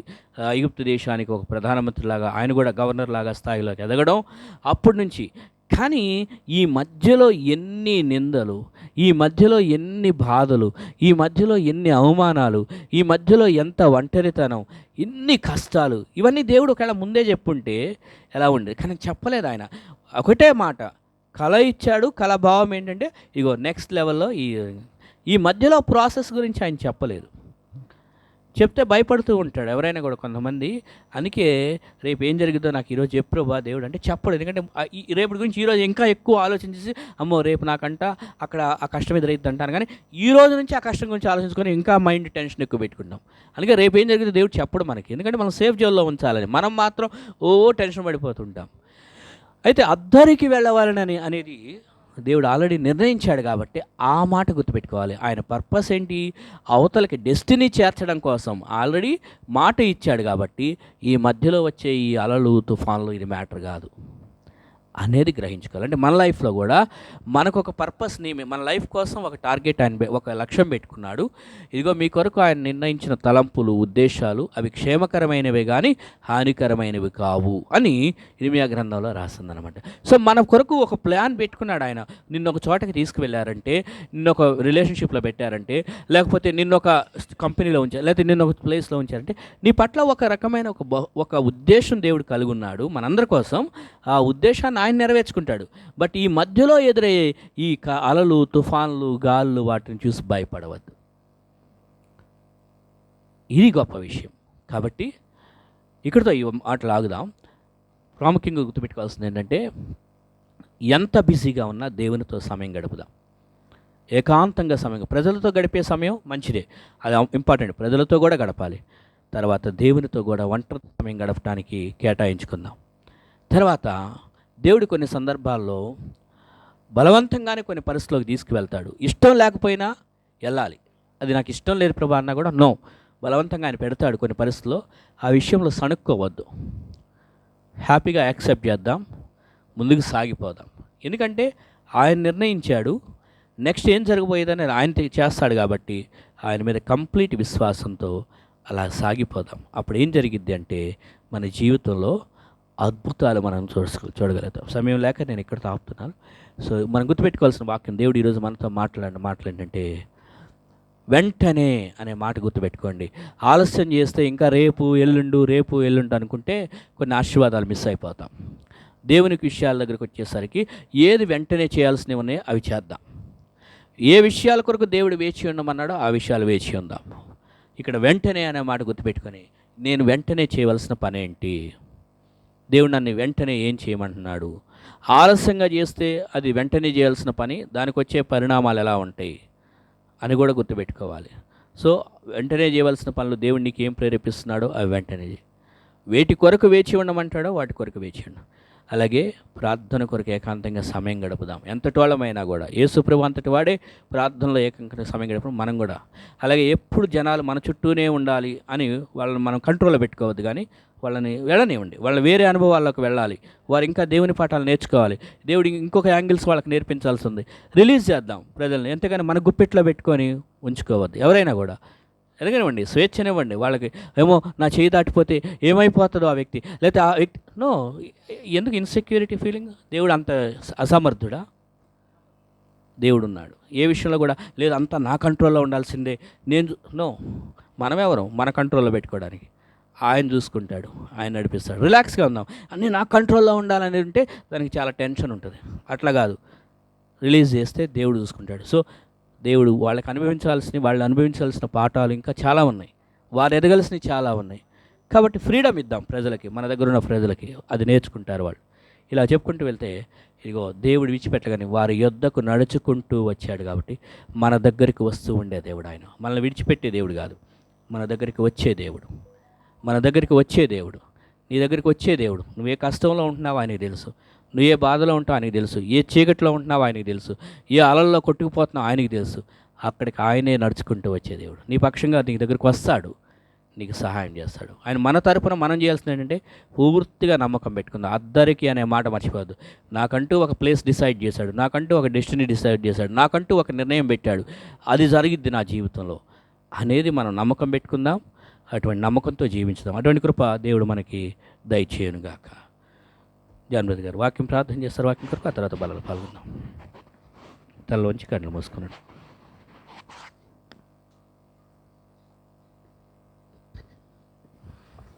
అందరూ తలలోంచి కళ్ళు మూసుకున్నట్లయితే విన్న వాక్యాన్ని బట్టి మనం ప్రార్థన చేసుకుందాం. పరిశుద్ధుడా, ప్రేమమయుడా, నీ యొక్క పరిశుద్ధమైన నామానికి ఎనలేని స్తుతులు స్తోత్రాలు తండ్రి. దేవుడా తండ్రి, ఎంతోమందికి లేని మహాభాగ్యాన్ని ఇక్కడున్న మా అందరికీ దయచేసిన విధానాన్ని బట్టి మీకు వందనాలు, స్తుతులు స్తోత్రాలు. నిజమే తండ్రి, ఈ లోకంలోనైనా మేము ఎంత బిజీగా ఉన్నప్పటికీ దేవుడా తండ్రి, మీతో టైం కేటాయించాలని ఒక వాక్యం ద్వారా మమ్మల్ని గద్దించిన విధానాన్ని బట్టి, మమ్మల్ని నాయన మనోనేత్రాలని నాయన మీరు తెరిపించిన విధానాన్ని బట్టి మీకు వందనాలు, స్తుతులు స్తోత్రాలు. నిజమే తండ్రి, మేము ఏ సమయాన్ని ఎవరి కోసం నాయన గడుపుతున్నామో మాకు తెలుసు నాయన. దేవుడా తండ్రి, మీకోసం మేము గడపట్లేదని మీ వాక్యం ద్వారా మాతో మాట్లాడినందుకు మీకు వందనాలు, స్తుతులు స్తోత్రాలు. అంతేకాకుండా నాయన, ఈ లోకంలో నాయన మీరు మా పట్ల ఏ చిత్తాన్ని అయితే కలిగి ఉన్నారో ఆ చిత్తాన్ని మేము జరిగించేటప్పుడు నాయన దేవుడా తండ్రి, అనుమానం, భయం లేకుండా దేవుడా తండ్రి మీరున్నారనే ఒక గట్టి విశ్వాసంతో మేము ముందుకు సాగులాగున నాయన మీ చిత్తాన్ని నెరవేర్చలాగిన కృపను దయచేయమని మీ వాక్యం ద్వారా నాయన మమ్మల్ని నాయన బలపరిచి స్థిరపరిచిన విధానం బట్టి మీకు వందనాలు, స్తుతులు స్తోత్రాలు. అంతేకాకుండా తండ్రి, ఇంకా నాయన ఈ లోకంలో మా విశ్వాసాన్ని నాయన మీరు అక్కడ వచ్చేంత వరకు నాయన మా విశ్వాసాన్ని నాయన మీ యొక్క చిత్తానుసారంగా జరిగిస్తూ ముందుకు సాగులాగున కృపను దయచేయమని వేడుకుంటున్నాం. విన్న వాక్యం విత్తబడింది తండ్రి, అది నాయన నీరు పోసి ఫలింపజేయమని వేడుకుంటున్నాం. విన్న వాక్యాన్ని సాతాను ఎత్తుకుపోకుండా నాయన మీ దూతల ద్వారా నాయన వాటిని భద్రపరచమని వేడుకుంటున్నాం. దేవుడా తండ్రి, విన్న వాక్యము నాయన మీకు మహిమకరంగా, దేవుడా తండ్రి మా అందరికీ దీవెనకరంగా, సాతానుకు అవమానకరంగా ఉందని భావిస్తూ నజరేయుడైన యేసుక్రీస్తు వారి పరిశుద్ధమైన నామంలో బతిమలాడి వేడుకుంటూ ముగించుకుంటాను పరమ తండ్రి. ఆమేన్.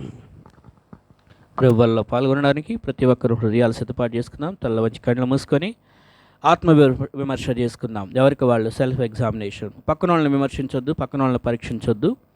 నేను ఎలా ఉన్నాను, ఎందుకంటే ఎవరికి వారు పరీక్ష చేసుకుంటేనే మన హృదయం ఏంటో తెలుస్తుంది. క్రీస్తు మన కొరకు చేసిన కార్యాన్ని జ్ఞాపకం చేసుకుందాం. మౌనంగా హృదయంలో దేవుని కొరకు సమయాన్ని కేటాయించి హృదయాన్ని పరీక్షించుకుందాం.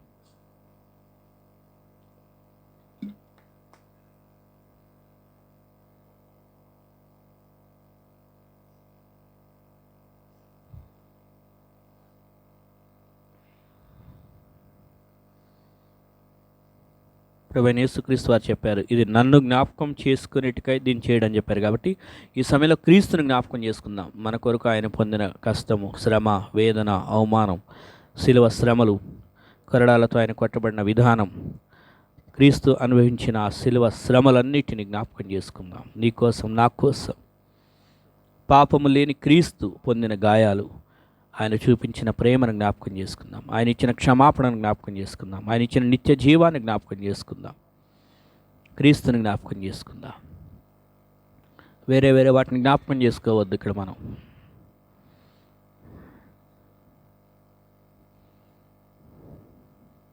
ప్రభువుకు వందనాలు తెలియజేద్దాం. అవును ప్రభా, నా కోసం నువ్వు ఇంత గొప్ప కార్యం చేసావయ్యా, నేను జ్ఞాపకం చేసుకుంటున్నానని ఆ ప్రభువుని ఆరాధన చేసుకుందాం.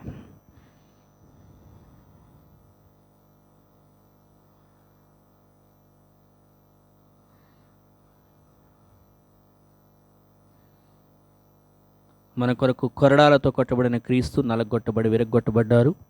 ఈ శరీరం అనే సాదృశ్యాన్ని తెలియజేస్తున్న రొట్టెను తెలియజేశారు. కాబట్టి ఈ రొట్టెను మనం చూసినప్పుడు మన కొరకు గాయాలు పొందిన క్రీస్తుని, ఆ శరీరాన్ని జ్ఞాపకం చేసుకుందాం. పరిశుద్ధమైన తండ్రి, ప్రేమగల దేవ, మహోన్నతుడా, అయ్యా, పాపం చేసింది మేము, అతిక్రమం చేశాం, నీ మాటకు అవిధేయులమయ్యాం, తిరుగుబాటు చేశాం. అలాంటి మమ్ములను నరకశిక్షకి మమ్మల్ని వదిలిపెట్టేవాల్సింది. కానీ నువ్వు ప్రేమాస్వరుడు స్వరూపువి కాబట్టే మరలా నీ ప్రేమను బట్టి తండ్రి, పాపముల చేతను అపరాధముల చేతను చచ్చిన మమ్మల్ని క్రీస్తు ద్వారా, క్రీస్తు చేసిన శిలువ కార్యం ద్వారా, క్రీస్తు పొందిన దెబ్బలు గాయముల చేత తండ్రి మమ్మల్ని బ్రతికించావు. ఇప్పుడు మాకు నిత్య జీవాన్ని ఇచ్చావు, మరణంలోని నీ జీవంలోనికి దాటించావు.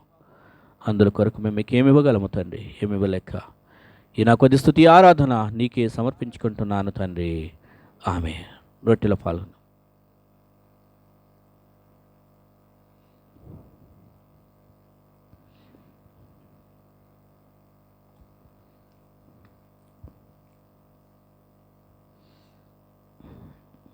ఆ ప్రకారమే భోజనమైన పిమ్మట ఆయన వరకు పాత్రను ఎత్తుకొని, ఇది అనేకుల కొరకు చెందింపబడుతున్న నిబంధన రక్తం, నన్ను జ్ఞాపకం చేసుకున్నట్టుగా దీన్ని చేయడి అని క్రీస్తు చెప్పారు. కాబట్టి క్రీస్తుని జ్ఞాపకం చేసుకుందాం. పరిశుద్ధమైన తండ్రి, ప్రేమగల దేవా, నీ పవిత్రమైన నీ యొక్క పరిశుద్ధమైన నామాన్ని బట్టి, నీ రక్తాన్ని బట్టి నీ స్తోత్రాలు. నీ కుమారుడైన క్రీస్తు ఈ లోకంలో తండ్రి మా కోసమే మమ్మల్ని రక్షించాలని, మమ్మల్ని పవిత్రులుగా చేయాలని, మా పాపాలు క్షమించాలని, మా పాపాలు హృదయ పాపాలను కడిగివేయాలని, అయా క్రీస్తు మా కొరకు పాపము లేనివాడిగా ఈ భూమి మీద జన్మించి, ప్రతి క్షణము కూడా పాపము లేనివాడిగా క్రీస్తు జీవించి, అయ్యా పాపము లేని తన ప్రాణమైన తన పరిశుద్ధ రక్తాన్ని మా కొరకే సిలువలో ధారలుగా కార్చి, ఆ రక్తములో మా పాపాలన్నిటిని, హృదయం అంతటిని కడిగివేసి మమ్మల్ని ఇప్పుడు పరిశుద్ధులుగా, నీతిమంతులుగా, ఉచితంగానే నీ కృపచేత తీర్చిన్నారు తండ్రి. అందుని బట్టి మేము మీకు ఏమి ఇవ్వగలం ప్రభా? ఏమి ఇవ్వలేకనే ఈ రక్షణ పాత్రను చేతబుచ్చుకొని ఈ మా కొద్ది స్తుతి ఆరాధన నీకే సమర్పించుకుంటున్నాను తండ్రి. ఆమె పాత్రలో పాల్గొన్నాం.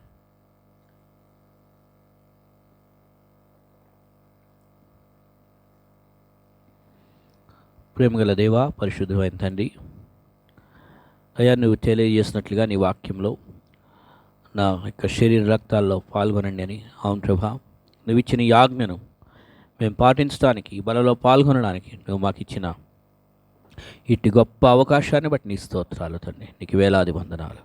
అయ్యా నేటి దినమున బలలో పాల్గొన్న ప్రతి సహోదరుడు సహోదరుని మీరు దీవించి ఆశీర్వదించండి ప్రభా. ఎవరైతే ఈ దినమున బలలో పాల్గొనలేకపోయారో వారిని క్షమించి మరొక గొప్ప అవకాశం వారికి దయచేయమని కోరుచున్నాం తండ్రి. అయ్యా ఎవరి హృదయాల్లో ఎలాంటి కఠినమైన బాధలు, మానసిక క్షోభ, దుఃఖము ఉందో వాటిని మీరు మార్పించండి. అసాధ్యమైన వాళ్ళని సాధ్యం చేసే దేవుడు అని చెప్పావు.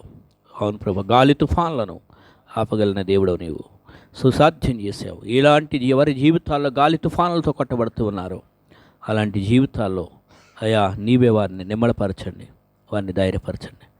ఈ విధంగా మీకు బిడ్డలను మీరు దీవించమని అయ్యా ఈ యొక్క బలలో పాల్గొన్న మాకు క్రీస్తు వచ్చేంత వరకు, మేము మరణించే వరకు ఈ శిలువ సందేశాన్ని, మరణ పునరుద్ధానాన్ని ప్రకటించమని ఆజ్ఞాపించావు. కాబట్టి అయ్యా మా కొలీగ్స్ మధ్య, మా నైబర్స్ మధ్య, మా ఫ్రెండ్స్ మధ్య ఈ సువార్తను మేము ప్రకటిస్తూ అనేకుల్ని క్రీస్తు రక్షణ మార్గం తెలిసినట్లుగా మేము ఉపయోగపడటానికి సహాయం చేయమని యేసు నామంలో ప్రార్థించుకొనిచున్నాం తండ్రి.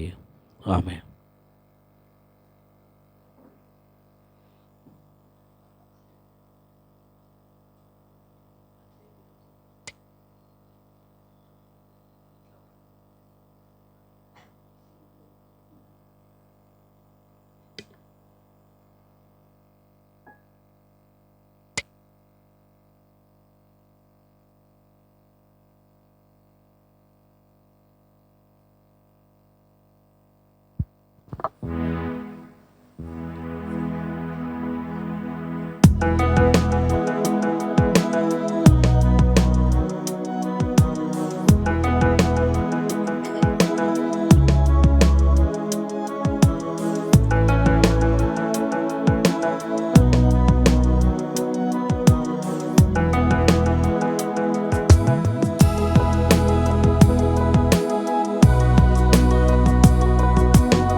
సంద్రమున దేవా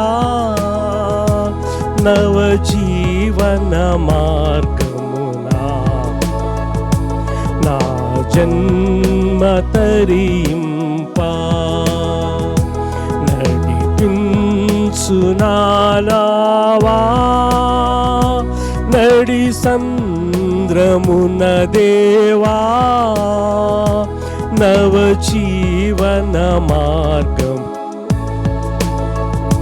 నా జన్మ తరింపా నడిపించు నావా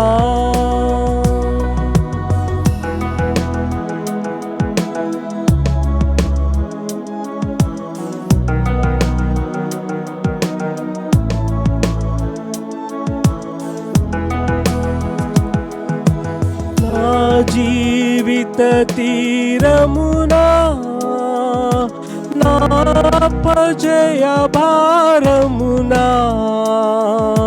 నలిగిన నా హృదయమును నడిపించుములోతునకు నా జీవిత తీరమునా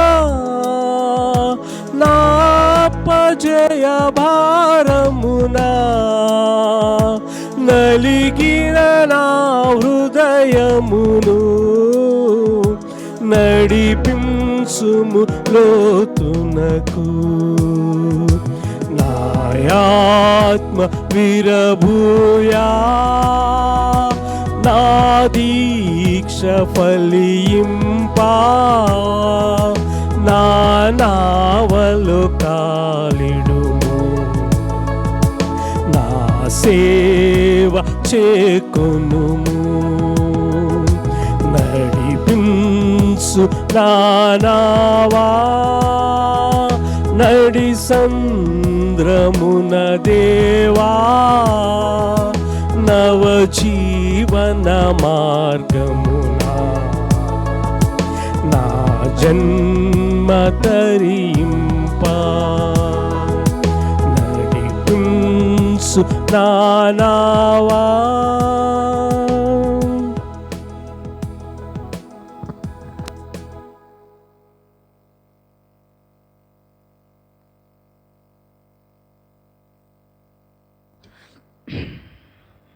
ఎవరికైనా ఏదైనా ప్రార్థన రిక్వెస్ట్లు ఉంటే తెలియజేస్తూ ఉండండి, ప్రార్థనలో పెడదాము. రమేష్ గారి కోసం ప్రార్థన చేయండి. ఆయన నిన్నంతా కూడా 2 రోజుల నుంచి కొద్దిగా స్టమక్ పెయిన్తో బాధపడుతూ ఇబ్బంది పడుతూ ఉన్నాడని విన్నాము. ఈరోజు ప్రయాణమై ఇప్పుడు ప్రయాణంలో ఉన్నాడు, హైదరాబాద్ వస్తున్నాడు. రమేష్ బ్రదర్ కోసం కంటిన్యూగా ప్రేయర్ చేస్తూ ఉండండి, వాళ్ళ హెల్త్ గురించి. ఇంకా క్వీనీ కోసం, క్వీనీ కూడా కంప్లీట్గా రికవరీ అవ్వాలని ప్రేయర్ చేయండి. హెల్త్ విధంగా గత 2 వారాల క్రితం ఆమె కూడా అనారోగ్యానికి గురైంది, కానీ దేవుడు స్వస్థపరచాలి కంప్లీట్గా అని వాళ్ళ కోసం ప్రేయర్ చేయండి. క్వీనీ కోసం ప్రేయర్ చేయండి. ఓకే, అలాగే ఇంకెవరికైనా ఏదైనా హెల్త్ విషయాలు ఏదైనా ఉంటే తెలియజేయండి, ప్రేయర్ చేద్దాం కంటిన్యూగా. బాప్టిజాల గురించి కూడా ప్రార్థన చేయండి. ఇంకెవరైనా బాప్టిజం తీసుకోవాల్సి ఉంటే తర్వాత ఫ్యూచర్లో ఎలాంటి అవకాశాలు కల్పించాలనేది, ఎందుకంటే బాప్టిజాల కోసం ఇబ్బంది పడకుండా తర్వాత ఎటువంటి అవకాశాలు ఉన్నప్పుడు చేసుకుంటే బాగుంటుంది అనేది నా యొక్క ఉద్దేశం. బాప్టిజాల కోసం కూడా ప్రేయర్ చేస్తూ ఉంటే, ఎందుకంటే ఎవ్రీ ఇయర్ దాదాపు అక్టోబర్లో కానీ మే నెలలో కానీ జరుగుతూ ఉంటాయి మనకి. మళ్ళీ అప్పటికల్లా ఎవరు సిద్ధంగా ఉన్నారో వాళ్ళకు కూడా బాప్టిజాలు ఇవ్వడానికి మంచిది. ఓకే, సో సంఘ సభ్యుల కోసం ప్రార్థన చేస్తూ ఉండండి. సంఘము దేవుని బిడ్డలు రావాలి మందిరానికి అని దేవుడు ఆశీర్వదించాలని. ఓకే, ఆల్ఫ్రెడ్ బ్రదర్ గారు వచ్చారు, మాకు సంతోషం. హస్నాపురంలో మొదటి చర్చి మెంబర్స్ ఉన్నారంటే ఆల్ఫ్రెడ్ బ్రదర్ గారు కూడా ఒకళ్ళు, తర్వాత గ్యాప్ వచ్చింది. అయితే నాకు టచ్లో ఉన్నారు, మేము ఎప్పుడు ఫ్రీక్వెంట్గా కలుస్తూ ఉంటాము. మా ఫ్రెండ్షిప్ వేరనమాట. దేవుని వల్ల అంటే మరి నాకేం అట్లా అంటే ప్రాంతీయ అభిమానం ఇంకోటని కాదు, ఇద్దరు పేర్లు సురేష్లు అవడంతో ఏమో కానీ పొద్దుగా కలుసుకుంటూ ఎక్కడో చోట టైం స్పెండ్ చేస్తూ ఉంటాము. మంచి మ్యూజిక్ టీచర్ వందన కీబోర్డ్ ప్లే చేస్తుందంటే బ్రదర్ గారు కూడా చక్కని ఒక ఇది, ఎందుకంటే ఆయన మ్యూజిక్ క్లాసెస్ బాగా టీచ్ చేస్తారు, స్ట్రిక్ట్గా ఉంటారు కాబట్టి ఆయన స్ట్రిక్ట్నెస్ స్టూడెంట్స్కి చాలా హెల్ప్ అవుతుంది అనమాట. గుడ్, మంచిది. మరి రైట్, వారి కోసం కూడా ప్రార్థనలో జ్ఞాపకం చేసుకోండి, కంటిన్యూగా వారు రావాలని మన వారి కొరకు ప్రార్థన. అందరూ ఇక్కడెక్కడ వాళ్ళే, అందుకే దేవుడు ఇక్కడే తీసుకొచ్చాడు ఈ మందిరాన్ని మరలా, అందుకోసం అన్నట్టు. Okay, right. ప్రార్థన చేసుకొని ముగించి ఇంకేమన్నా ఉన్నాయా చెప్పాల్సింది ప్రేయర్ రిక్వెస్ట్ కోసం? ఓకేనా అంతా? రైట్, ప్రార్థన చేద్దాం. కృపగల దేవా, పరిశుద్ధమైన తండ్రి, మహోన్నతుడా, నీ పరిశుద్ధ నామానికి వేలాది స్తోత్రాలు, వందనాలు. అయ్యా, మమ్మల్ని అందరినీ మందిరానికి తీసుకొచ్చావు. ఈ రోజున నీ బిడ్డలంగా నిన్ను ఆరాధించుకునే అవకాశం మాకు ఇచ్చావు. నీ స్తోత్రాలు అయ్యా. మరి నీ వాక్యంతో మాతో మాట్లాడావు. మరి నీవు వెంటనే చేయమన్న కార్యాలు మేము చేయడానికి సహాయం చేయండి. అలాగే ప్రజలతో గడపాల్సిన సమయాన్ని ప్రజలతో గడపడానికి సహాయం చేయండి. నీతో సమయం గడపడానికి కూడా సహాయం చేయండి అయ్యా. నీవు మా కొరకు ఏ విషయాలైతే ఉద్దేశించావో ఆ ఉద్దేశాల పట్ల అటువైపుగా ఆ దిశగా మేము ప్రయాణం కొనసాగిస్తూ ముందుకు సాగిపోయేవారుగా ఉండటానికి మా అందరికీ సహాయం చేయండి. ఎటువంటి గాలి తుఫాన్లు అలాంటి పరిస్థితులు వచ్చినా భయపడకుండా నీవు ఉన్నావు, అక్కడికి నువ్వు వస్తావు ఆ సముద్రంలో, ఆ పరిస్థితుల్లో అని ధైర్యం, విశ్వాసం మా అందరిలో మీరు నింపమని కోరుచు ఉన్నాం. మమ్మల్ని విడిచిపెట్టే దేవుడవు కాదు, నీవు మాకు సహాయం చేయడానికి ముందుకు వచ్చే దేవుడవు. నీకు వేలాది వందనాలు అయ్యా. నేటి దిన బిడ్డలు ఎవరైతే మందిరానికి వచ్చారో, వచ్చిన ప్రతి బిడ్డని పేరు పేరు వలసిన మీరు ఆశీర్వదించి దీవించమని కోరుచున్నాం. నీకు వేలాది వందనాలు. అదేవిధంగా తండ్రి, మరి ప్రభా శ్రీనివాస్ ఎవరైతే తండ్రి, మరి శ్రీకాంత్ బ్రదర్ కూడా బాప్టిజం తీసుకోవాల్సి ఉండగా భవిష్యత్తులో వాళ్ళకు కూడా అవకాశం దయచేయండి తండ్రి. క్వీనీ కొరకు ప్రార్థన చేస్తూ ఉన్నాం. క్వీనీ కూడా తండ్రి హెల్త్ విషయంలో కంప్లీట్గా రికవర్ అవ్వడానికి సాయం చేయండి. స్కూల్కి వెళ్తూ ఉండగా తనతో తోడుగా ఉండండి, ఆరోగ్యంతో నింపండి అయ్యా. మరి రమేష్ బ్రదర్ కూడా తండ్రి 2 రోజులుగా కడుపు నొప్పితో ఇబ్బంది పడుతున్నాడని విన్నాం. మరి అస్వస్థపరిచావు. నేటి దినమున ప్రయాణం అయి వస్తూ ఉండగా అయ్యా తన ప్రయాణాన్ని దీవించి ఆశీర్వదించండి. అలాగే ప్రభా, ఇంకా మందిరంలో ఉన్నటువంటి వారు ఎవరెవరు ఎలాంటి పరిస్థితులు ఉన్నారో నీకు తెలుస్తుంది. వారందరికీ కృప చూపించి ఉద్యోగ స్థలాల్లో సహాయం చేయండి. హెప్సిబాని నీ సన్నిధిలో ప్రత్యేకంగా ఎత్తిపెట్టి ప్రార్థన చేస్తున్నాం తండ్రి. తనను మీరు ఆశీర్వదించండి, తన పట్ల నీ చిత్తాన్ని జరిగించండి అయ్యా. ఆల్ఫ్రెడ్ బ్రదర్ గారిని కూడా మీరు తీసుకొచ్చిన స్తోత్రాలు, వారిని కూడా మీరు ఆశీర్వదించండి, వారి పట్ల నీ చిత్తాన్ని జరిగించండి. ఈ మందిరానికి వచ్చిన ప్రతి వ్యక్తిని, ఎవరిని కూడా నువ్వు విడిచిపెట్టే దేవుడు కాదు. పేరు పేరు వలసిన ప్రతి ఒక్కరిని మీరు దీవించమని, నీ కృపా సమృద్ధి ఇక్కడ చేరొచ్చిన ప్రతి ఒక్కరికి మీరు వెండిగా దయచేయమని, మరలా నీ చిత్తమైతే మరలా నెక్స్ట్ ఆదివారం కలుసుకునేంతవరకు కూడా నీ పరిశుద్ధాత్మక ఆపుదల, తండ్రి యొక్క ప్రేమ, కుమారుని సహవాసం మా అందరికీ మెండుగా దయచేయమని, నీ విడలిచిన కానుకను బతిగా ఆశీర్వదించమని మా ప్రియ రక్షకుడైన యేసు నామములో ప్రార్థించి వేడుకొనుచున్నాం తండ్రి. ఆమేన్, ఆమేన్. అందరికీ వందనాలండి. Praise lord, praise lord.